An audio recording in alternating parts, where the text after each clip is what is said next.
Hi എല്ലാവർക്കും ഞങ്ങളുടെ പുതിയ വീഡിയോയിലേക്ക് സ്വാഗതം. ഞാൻ ഇന്നത്തെ വീഡിയോയിൽ കാണിക്കാൻ പോകുന്നത് കെമിക്കലൊന്നുമില്ലാതെ വീട്ടിൽ തന്നെ നാച്ചുറലായിട്ട് ഫുഡ് ക്രീം എങ്ങനെ ഉണ്ടാക്കാമെന്നാണ് കാണിക്കുന്നത്. അതിനായിട്ട് ആദ്യം തന്നെ നമുക്ക് വേണ്ടത് ഷിയ ബട്ടറും ബീസ് വാക്സുമാണ്. അതിനുശേഷം ഞാൻ ഇതിലോട്ട് കുങ്കുമപ്പൂവാണ് ആഡ് ചെയ്ത് കൊടുക്കുന്നത്. വേണ്ടുന്നവർ മാത്രം ഉപയോഗിച്ചാൽ മതി, ഓപ്ഷണലാണ്.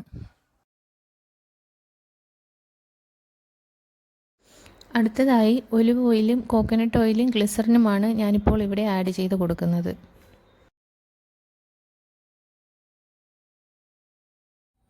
എന്നിട്ട് നമുക്കിത് നല്ലതുപോലെ മെൽറ്റ് ചെയ്തെടുക്കാം. ഡബിൾ ബോയിൽ മെത്തേഡിൽ തന്നെ മെൽറ്റ് ചെയ്തെടുക്കണം.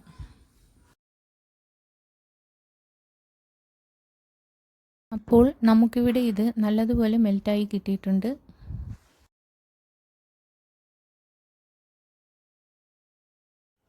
മെൽറ്റ് ചെയ്തെടുത്തതിന് ശേഷം നമ്മളിത് റൂം ടെമ്പറേച്ചറിലോ ഫ്രിഡ്ജിലോ വെച്ച് സെറ്റാക്കി എടുക്കാം. ഞാനിത് റൂം ടെമ്പറേച്ചറിൽ വെച്ചാണ് സെറ്റാക്കി എടുത്തത്.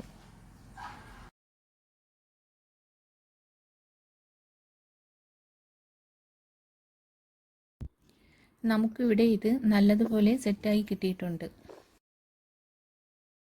ഇനി നമുക്ക് നല്ലതുപോലെ ഒന്ന് ബീറ്റ് ചെയ്തെടുക്കാം.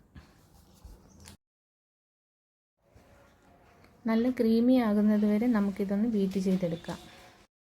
അതിനുശേഷം നമുക്കിത് ഒന്നുകൂടി മെൽറ്റ് ചെയ്തെടുക്കാം. നല്ല ക്രീമി ആയിട്ട് ഇരിക്കാൻ വേണ്ടിയാണ് നമ്മളിങ്ങനെ ചെയ്യുന്നത്. അപ്പോൾ നമുക്കിവിടെ ഇത് നല്ലതുപോലെ മെൽറ്റായി കിട്ടിയിട്ടുണ്ട്. വീണ്ടും നമുക്കിത് റൂം ടെമ്പറേച്ചറിൽ വെച്ച് തന്നെ സെറ്റാക്കി എടുത്തതിന് ശേഷം നമുക്കിത് നല്ലതുപോലെ ഒന്ന് ബീറ്റ് ചെയ്തെടുക്കാം. ഇപ്പോൾ ഞാൻ ഇതിലോട്ട് എസൻഷ്യൽ ഓയിൽ ആഡ് ചെയ്ത് കൊടുത്തിരുന്നു. അത് വീഡിയോയിൽ കിട്ടിയില്ല, വേണ്ടുന്നവർ മാത്രം ഉപയോഗിച്ചാൽ മതി. അപ്പോൾ ഇവിടെ ഞാനിത് നല്ലതുപോലെ ബീറ്റ് ചെയ്തെടുത്തിട്ടുണ്ട്. 2-3 മിനിറ്റ് വരെ ബീറ്റ് ചെയ്തെടുക്കണം. അപ്പോൾ നല്ല ക്രീമി ആയി കിട്ടും. അപ്പോൾ നമ്മുടെ ഫുഡ് ക്രീം ഇവിടെ റെഡിയായി കിട്ടിയിട്ടുണ്ട്. ഇത് നമുക്കൊരു ബോട്ടിലിലോട്ട് മാറ്റാം.